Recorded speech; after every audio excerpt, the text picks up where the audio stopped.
சென்னையில் நாளை நடைபெறவுள்ள FIFA world cup 2027 Asia cup qualifiers போட்டியில் சவுதி அரேபிய அணியை இந்திய அணி எதிர்கொள்கிறது. கத்தாரில் 2027 ஆண்டு கூடைப்பந்து உலகக்கோப்பை போட்டி நடைபெறவுள்ள நிலையில் ஆசிய நாடுகளுக்கான தகுதி சுற்று போட்டி நாளை சென்னையில் நடைபெறவுள்ளது.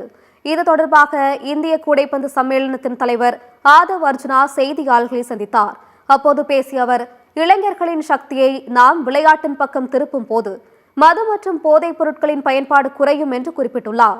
இன்னும் 10 முதல் 15 ஆண்டுகளில் கிரிக்கெட்டுக்கு அடுத்த விளையாட்டாக கூடைப்பந்து வளரும் என்றும் அவர் நம்பிக்கை தெரிவித்துள்ளார். இதற்கான உள்கட்டமைப்புகளை அரசு ஏற்படுத்தி தர வேண்டும் என்றும் ஆதவ் அர்ஜுனா கேட்டுக்கொண்டார். இந்தியா ஃபுல்லா இப்போ வந்து NBA-யோட டைப் பண்ணிருக்கோம். முன்னாடி NBA-யோட டைப் பண்ணது கிடையாது. இப்போ NBA வந்து கிட்டத்தட்ட 16 சிட்டிஸ்ல வந்து மேட்சஸ் நடத்திட்டு இருக்காங்க. ஸோ அவங்களோட சைன் போட்டுட்டோம். பிஃபோர் வந்து ஃபெடரேஷன் வந்து சைன் போட்டதில்லை ஆக்சுவலாக. ஸோ அமெரிக்காவில் வந்து அந்த NBA-யோட சைன் போட்டு இன்னைக்கு வந்து 16 சிட்டிஸில் எவ்ரி இயர் மேட்சஸ் நடத்திட்டு இருக்காங்க. அது வந்து பெஸ்ட் பிளேயர்ஸ் அகாடமிக்ஸை வந்து ஸ்டார்ட் பண்ணிட்டு இருக்கோம். கூடிய விரைவில் வந்து பாஸ்கெட் பால் வந்து எப்படி கிரிக்கெட் ஐபிஎலுக்கு அப்புறம் நெக்ஸ்ட் இயர் வந்து நீங்கள் பார்ப்பீங்க. ஐபிஎலுக்கு அப்புறம் ஒரு பெரிய ஈவெண்ட்டாக வந்து பாஸ்கெட் பால் இருக்கும். பெரிய பெரிய இன்டர்நேஷ்னல் பிளேயர்ஸ் வருவாங்க. ப்ளஸ் NBA-லேருந்து நிறைய பிளேயர்ஸ் வருவாங்க.